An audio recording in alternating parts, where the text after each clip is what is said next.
Saya ke Bapak Mukhtar Tahir. Kita dengar dulu nih dari aspek sosial sini seperti apa nih Pak Kadis. Kalau kita lihat permasalahan kusta dari orang-orang yang pernah mengalami penyakit ini, Pak Mukhtar, pendapatnya seperti apa sih, Pak Mukhtar? Ya, jadi memang ini satu dinamika yang perlu dicermati dan perlu perhatian bagi kita khususnya di Kota Makassar ini terkait dengan eks kusta. Karena ini juga menjadi satu persoalan dan menjadi satu diskusi-diskusi yang harus diselesaikan lewat pendekatan-pendekatan yang harusnya memang menjadi perhatian bagi kita. Ya. Seperti misalnya kita temukannya banyaknya eks kusta yang turun di jalan untuk meminta-minta atau menjadi pengemis, di mana harusnya tidak diperbolehkan karena sesuai dengan aturan yang berlaku di Kota Makassar. Namun kami juga sebenarnya sudah mendapatkan treatment khusus yang harus menjadi perhatian bagi kita semua. Misalnya, kenapa teman-teman eks kusta itu tidak kita berikan ruang karena aturan-aturan Perda itu mengatur. Tapi adakah jalan keluar yang diberikan oleh mereka untuk bagaimana bisa menikahi pribadinya maupun keluarganya? Nah, ini yang harusnya kan menjadi satu catatan penting bagi kita, bahwa mereka harus diberikan ruang. Tetapi ruang yang dimana kita ini orang-orang pemerintahan harus memberikan satu stimulus, harus memberikan satu jalan keluar. Jadi saya banyak berpikiran ada 1, 2, 3, 4 treatment lah yang harusnya menjadi catatan bagi pemerintah untuk mereka diberikan satu model-model apa yang bisa menghasilkan untuk mereka.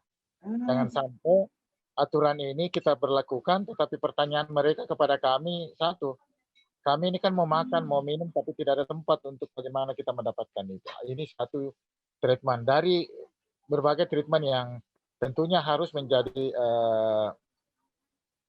hal yang kita lakukan.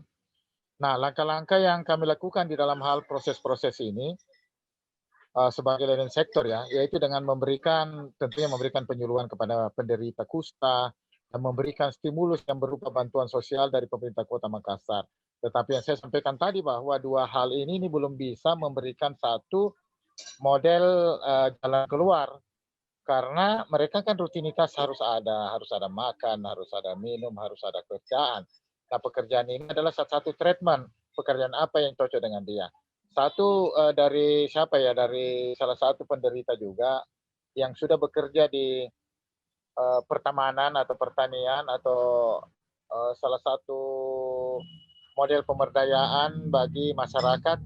Nah, ini yang harus kita berikan ruang kepada mereka. Misalnya di kecamatan apa mereka harus ikut terlibat di dalam pembersihan kota atau pembersihan taman atau apa, dan mereka mendapatkan hasil. Ini juga salah satu jalan keluar yang tentunya harus kita cermati dengan baik. Lalu kemudian dari treatment-treatment yang ada, yang penting yang saya pikirkan adalah bagaimana mereka bisa berkontribusi dan masyarakat paham bahwa mereka juga punya sesuatu yang harus diberikan ruang untuk bagaimana kemudian mereka bisa beradaptasi dengan lingkungan yang ada, dan masyarakat memahami itu bahwa ini bukan penyakit bawahan, bukan penyakit apa, tetapi ini adalah salah satu penyakit yang tidak melibatkan lagi paradigma berpikir orang terhadap mereka bahwa itu akan menular atau apa. Mungkin hanya itu sementara saya sampaikan untuk kita-kita yang ada di Zoom ini, dan terima kasih kepada Celebes TV tentunya yang membuka ruang untuk informasi. Terima kasih. Assalamualaikum warahmatullahi wabarakatuh. Baik, terima kasih Pak Mukhtar Tahir. Saya ke Dokter Nani dulu. Dokter Nani, ini tadi kan kalau kita berbicara tentang penyakit kusta ini bisa sembuh gitu ya, bisa sembuh. Nah, kalau untuk obatnya sendiri, ini apakah memang treatmentnya ini berbeda dengan penyakit-penyakit lain, ataukah ada semacam pengobatan khusus begitu untuk penyakit kusta ini? Silakan Dokter Nani. Ya, jadi penyakit kusta ini sebetulnya kalau misalnya dia memang benar-benar murni berasal dari Mycobacterium lepranya saja dan dia ditemukan secara dini, itu angka kesembuhannya cukup besar. Oke. Cuman yang jadi masalah tadi seperti sudah disampaikan oleh yang sebelumnya Pak Kadri dan Pak Agus barangkali ya, karena mereka ditemukan pada saat sudah stadium lanjut. Sudah terjadi kerusakan, cukup banyak yang terjadi, misalnya kerusakan pada jaringan saraf yang menyebabkan mungkin tadinya tangannya yang harusnya bisa lurus kemudian menjadi bengkok itu tidak bisa kembali lurus lagi. Itu karena Mycobacterium lepranya ini memang dia kekhususannya itu dia menyerang terutama pada sel saraf. Kalau sel saraf yang rusak itu berarti tidak bisa lagi diperbaiki seperti kerusakan pada bagian-bagian tubuh yang lain. Jadinya makanya kita selalu senantiasa mengejar supaya kusta ini ditemukan sedini mungkin biar kita waktu kita untuk mengobatinya itu masih bisa terobati, bukan kalau hanya dia sudah tahap lanjut itu meskipun kustanya sudah tertular tetapi caranya kan tidak bisa diobati lagi, tidak bisa dikoreksi kembali. Untuk obatnya itu semuanya tersedia, kita ada namanya obat program untuk khusus kusta ya, itu tersedianya di puskesmas dan bisa diakses oleh semua masyarakat yang berobat di layanan puskesmas tersebut secara gratis, tidak dipungut biaya sama sekali. Baik, Dokter Nani, ini saya sebagai penyambung lidah dari masyarakat ya, banyak yang mengatakan penyakit kusta itu menular. Ya. Apakah itu sudah benar gitu Bu, Dokter Nani? Iya, betul. Penyakit kusta itu menular dan menularnya itu terjadi karena kontak yang erat dan lama. Okay. Jadi ada misalnya orang yang memang ada penyakit ada Mycobacterium yang aktif di dalam tubuhnya, kemudian dia bertemu dengan orang lain yang sehat, kemudian mereka bertemu itu di dalam jangka waktu yang terpaparnya cukup dekat dan cukup lama dan terjadi secara kontinu terus-menerus, itu kemungkinan penularannya akan lebih besar. Karenanya memang cukup banyak yang orang tuanya kusta, kemudian anaknya itu juga kusta. Tetapi itu bukan penyakit turunan, tetapi itu adalah penyakit yang terjadi karena kontak yang erat dan lama. Buktinya ada anak-anak dari para penderita kusta yang terpisah dengan orang tuanya, itu dia tidak kena. Jadi keterpaparan yang menyebabkan seseorang itu bisa terinfeksi, bisa tertular oleh penyakit kusta ini. Baik, terima kasih Dokter Nani. Saya kembali ke Bapak Al-Kadri dulu dari Permata Indonesia. Pak Al-Kadri, kalau dari Pak Al-Kadri sendiri melihat pelayanan atau rehabilitasi ya yang ditujukan oleh penyakit kusta ini, apakah sudah memadai ataukah seperti apa ini Pak Al-Kadri?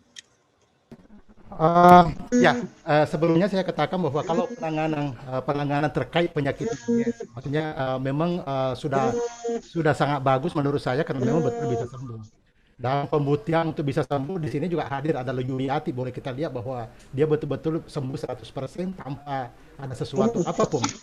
Nah, terkait apa yang disampaikan oleh Ibu Dokter tadi bahwa dengan rehabilitasi, khususnya rehabilitasi medis, itu menurut saya mengalami kemunduran yang sangat-sangat luar biasa di Indonesia, khususnya Makassar. Karena tangan saya dulu juga sangat rusak, Pak. Ini rusak sekali. Tapi karena keahlian dokter, dia bisa memodifikasi operasi rekonstruksi. Saya 13 kali dioperasi dan jari-jari saya bisa berfungsi kembali. Nah, ini yang hilang sekarang ini yang hilang. Makanya kami selalu berjuang bahwa rumah sakit Kusta Dayak itu bisa kembali seperti dahulu. Karena ini sangat dibutuhkan untuk rehabilitasi, meringankan beban, meringankan kerusakan organ yang dialami oleh orang yang mengalami kusta dan mengalami keterlambatan untuk berobat. Tapi sekali lagi, seharusnya tidak ada lagi orang yang mengalami kerusakan organ karena kusta ketika semuanya bisa bekerja dengan bagus. Bisa bekerja dengan bagus untuk mengedukasi masyarakat, untuk memberikan informasi yang benar. Terkait juga apa yang disampaikan tadi Ibu, itu 100% bahwa penyakit kusta itu adalah penyakit yang menular. Tapi realita yang saya alami, saya 11 tahun menderita penyakit kusta, baru mendapatkan pengobatan yang benar. Saya tidur bersama dengan 3 adik saya. Tiga adik saya tidak ada yang ditudai oleh penyakit saya. Ini yang membuktikan bahwa penyakit kusta itu memang menular, tapi paling susah untuk menular. Paling susah untuk menular. Dan permasalahannya karena adanya pengetahuan yang kuno, pengetahuan yang jauh sebelumnya yang negatif terhadap kusta ini, yang sebelumnya memang tidak ada obatnya, yang turun-menurun kepada masyarakat, itu yang tidak bisa kita bongkar.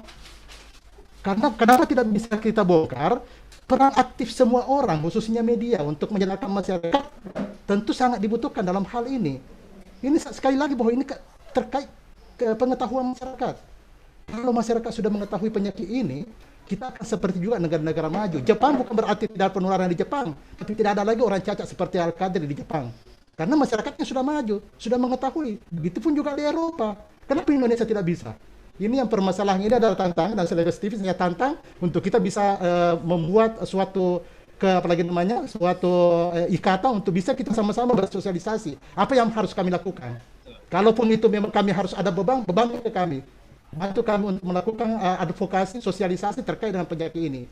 Masyarakat butuh penyadaran. Begitu juga di Snaker, terima kasih sudah mencoba berusaha untuk memanusiakan manusia. Di Snaker sekarang sudah membuat MOU dengan penyandang disabilitas termasuk kusta. Untuk bagaimana mereka bisa membimbing kami, mengarahkan kami ke arah yang lebih baik.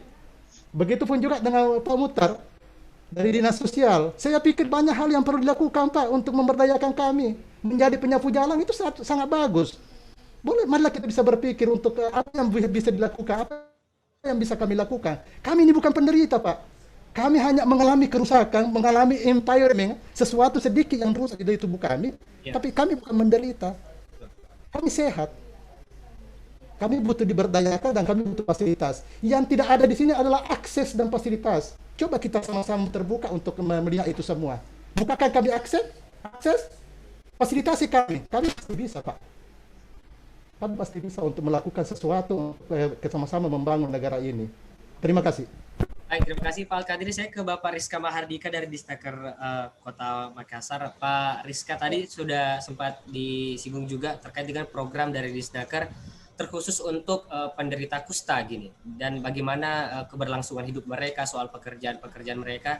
Bisa dijelaskan sedikit tentang program-program itu, Pak Rizka? Ya, makasih sebelumnya, Pak. Ya, beberapa bulan yang lalu kita pernah mengadakan kerjasama dengan salah satu organisasi penyandang kusta juga.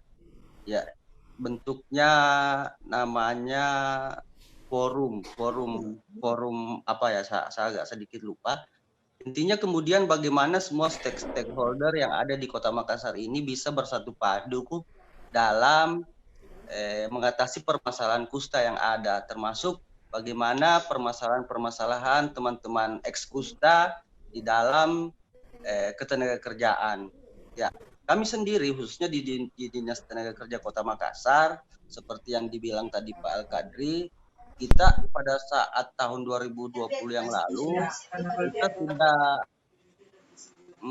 mengadakan MOU dengan beberapa organisasi difabel, bagaimana memberdayakan mereka kemudian.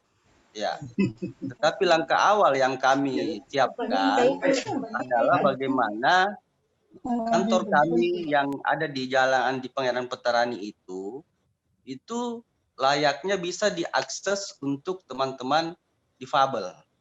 Karena kenapa? Karena akses yang utama ketika misalnya teman-teman difabel akan berkunjung ke kantor kami, ketika aksesnya tersebut tidak bisa mereka lalui, otomatis mereka tidak bisa sampai ke kantor kami untuk memberikan apa yang mereka ingin sampaikan kepada kami. Makanya melalui perintah Bapak Kepala Dinas, kita membuatkan jalur landai khususnya kepada teman-teman yang mohon maaf, teman-teman cacat yang pakai kursi roda atau tongkat seperti Ibu Mia, itu bisa mereka lalui tanpa kendala, dan Pak Bambang sendiri sebagai pemeriksa jalur landai untuk jalur akses difabel itu sudah mengakui bahwa ini sudah sesuai dengan apa yang menjadi kaidahnya untuk jalur tersebut.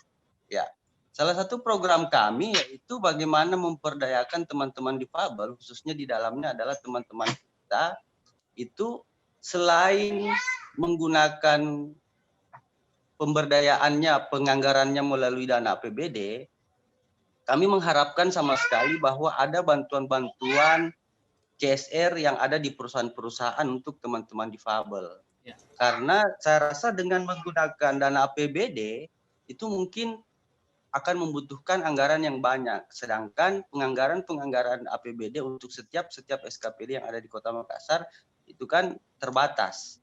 Makanya kami mencoba memasuki semua perusahaan-perusahaan bagaimana CSR mereka itu bisa mereka salurkan kepada teman-teman, khususnya teman-teman difabel termasuk teman-teman kita di dalamnya. Namun kita juga selalu selalu kerjasama dengan Dewan TLSP yang ada di Kota Makassar untuk bagaimana CSR yang tertampung di dalamnya itu bisa betul-betul tersalurkan dengan baik, termasuk bagaimana memberikan akses dan alur kepada teman-teman difabel, khususnya teman-teman kusta yang ada di Kota Makassar, supaya apa yang mereka ingin kerjakan ke depannya itu bisa betul-betul mereka wujudkan, seperti yang dibilang Pak Kadri tadi. Ya, kami sudah merancang untuk 2021 ini. Kami dijanjikan oleh Kementerian Ketenagakerjaan ada salah satu kegiatan program pemberdayaan masyarakat.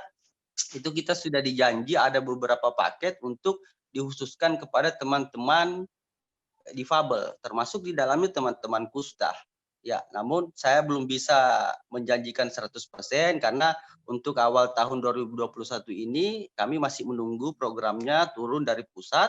Ketika nanti itu sudah turun ke kami, khususnya di Dinas Ketenagakerjaan, itu nanti kita akan memposkan sesuai dengan berapa paket yang akan datang dari pusat itu. Itulah kemudian yang akan kami masuki semua teman-teman dari Permata, teman-teman HWDI, dan lain-lain sebagainya. Ya, ini kemudian akan memberikan apresiasi kepada semua organisasi-organisasi difabel bahwa mereka sebenarnya mampu ketika misalnya mereka diberdayakan.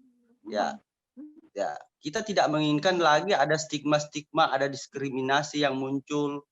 Nah, apalagi ke tahun 2021 ini dengan adanya Permenaker nomor 20 tahun 2020, yaitu Unit Layanan Disabilitas Ketenagakerjaan, Dinas Ketenagakerjaan sebagai bidang yang sebagai tolak punggungnya di sana, itu betul-betul diharapkan mampu untuk memfasilitasi teman-teman difabel bagaimana mereka menjawab apa yang menjadi pertanyaan-pertanyaan atau keluh kesah teman-teman difabel yang ada khususnya di Kota Makassar. Apalagi kita sudah punya Perda Kota Makassar sendiri, termasuk aturan-aturannya, peraturan menteri, undang-undang dan sebagainya. Untuk itulah peran semua stakeholder yang ada di Kota Makassar, termasuk teman-teman perusahaan, bagaimana mensosialisasikan kepada mereka bahwa supaya tidak ada lagi stigma-stigma dan diskriminasi yang timbul ketika ada teman-teman difabel, khususnya ekskusta yang mendaftar kerja. Ya, harusnya mereka sadar bahwa dan tahu bahwa mereka sudah sembuh dan mereka bisa melakukan seperti apa yang teman-teman yang normal, sehingga tidak ada lagi diskriminasi dan stigma-stigma yang timbul kemudian hari pada saat penerimaan pegawai di perusahaan. Namun ada yang menjadi permasalahan sampai hari ini mungkin belum bisa dituntaskan. Banyak teman-teman yang pada saat mereka kerja di perusahaan tapi mereka terkena kusta, akhirnya mereka diistirahatkan sambil berobat, tapi sampai mereka sembuh mereka tidak diterima lagi pada saat mereka sudah sembuh di perusahaan. Itu yang menjadi kendala sampai hari ini. Mungkin kebanyakan teman-teman yang pernah mengalami kemudian, namun kami tidak bisa meneropong ke semua perusahaan-perusahaan tersebut. Makanya kami menghimbau kepada teman-teman organisasi difabel, khususnya teman-teman Permata, apabila ada kejadian-kejadian atau yang seperti yang saya bilang tadi itu agar segera dilaporkan khususnya di Dinas Ketenagakerjaan supaya kita bisa menindaklanjuti langsung perusahaannya di mana, permasalahannya apa dan lain sebagainya. Saya pikir itu bisa menjadi kerjasama ke depannya untuk bagaimana menghilangkan apa yang seperti yang saya katakan tadi, Pak. Ya, mungkin begitu, Pak Ade.